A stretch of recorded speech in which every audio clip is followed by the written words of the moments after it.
a distressing few days for the South African National Defence Force. Not only was the submarine incident of 2 days ago, there was also a incident yesterday reported of SANDF vehicles that had rolled, also resulting in the death of military personnel.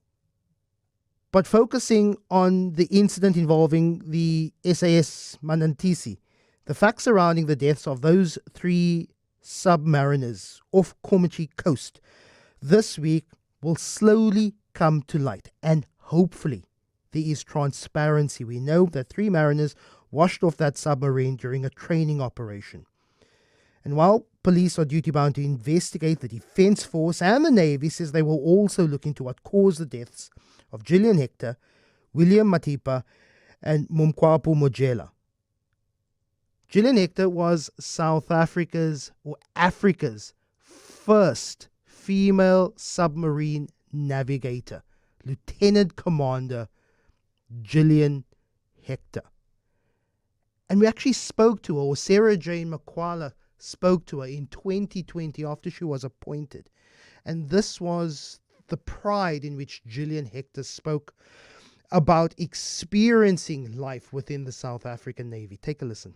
At the time, I was studying at the military academy in Saldanha, and we 8 of us got the opportunity to spend some time with the submarine service.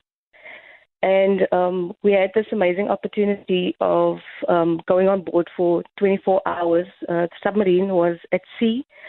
They were conducting training exercises to qualify 2 officer commandings, and it was just exciting. So many things were happening. I didn't know actually what was going on.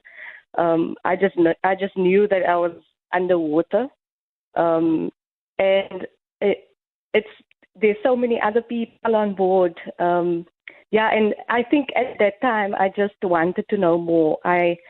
It sparked an interest in me, and I just thought that I needed to go back and see what this life was about. Lieutenant Commander Gillian Hector, they're one of the victims of this week's tragedy. Pikkie Greeff is the National Secretary of the South African National Defence Union. Pikkie, this tragedy, it highlights the life-threatening conditions members of the SANDF work under, correct? Yeah, good morning. Yes, that is entirely correct. I think this definitely highlights the risks that SANDF members place their lives at on a daily basis, in fact. The official cause of this incident, not yet known. Of course, weather conditions and sea conditions highlighted as one of the factors. But in terms of the official Department of Defence investigation, a board of inquiry has been set up. What are you hoping some of the details will be revealed, and you're hoping that there will be a transparent investigation? No, so the purpose of a board of inquiry is basically to, establish the circumstances surrounding an incident and what possibly could have led to an incident taking place, and whether any individual or individuals should be held accountable, or whether there's some system failure, in terms of the command structure or procedures and so on regarding that specific exercise or protocol that was followed. And of course, that is to make the Defence Force a better and safer place to operate in. That's what all Defence Forces do. So what you typically find is that this board of inquiry will call witnesses who can testify to what happened at the scene and in the background at simultaneously. And then it must make findings and recommendations to the Chief of the SANDF. It's been a very difficult week for members of the SANDF. Reported yesterday another incident, this time in the Northern Cape on Thursday. 4 members of the 8th South African Infantry Battalion in Uppington were on their way to an exercise when a South African Army vehicle then overturned. What's the details of that incident that we know? Well, that was reported on Thursday, but it actually happened about 3 hours after the submarine incident. So it's a really tragic day for South Africa. We lost 7 service personnel in one day. It's absolutely horrific.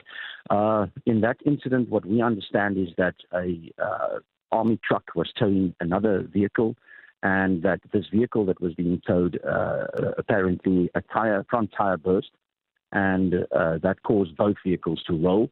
And unfortunately, on the front vehicle, there were service personnel being transported to Loatla for a very huge exercise that's being conducted there for the next 3 months. And unfortunately, 4 service members were killed in that road accident.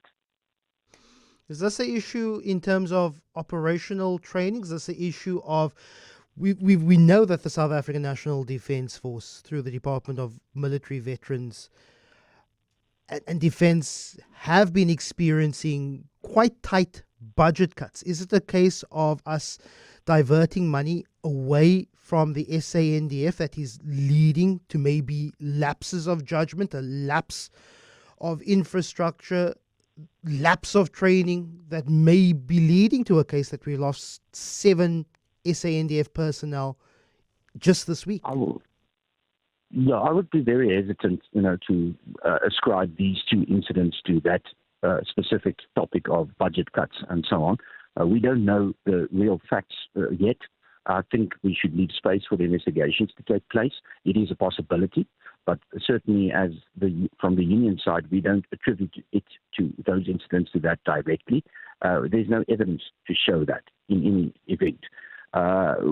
But having said that, it should also be remembered that budget cuts and constraints on equipment, maintenance, and so on can lead to fatal incidents.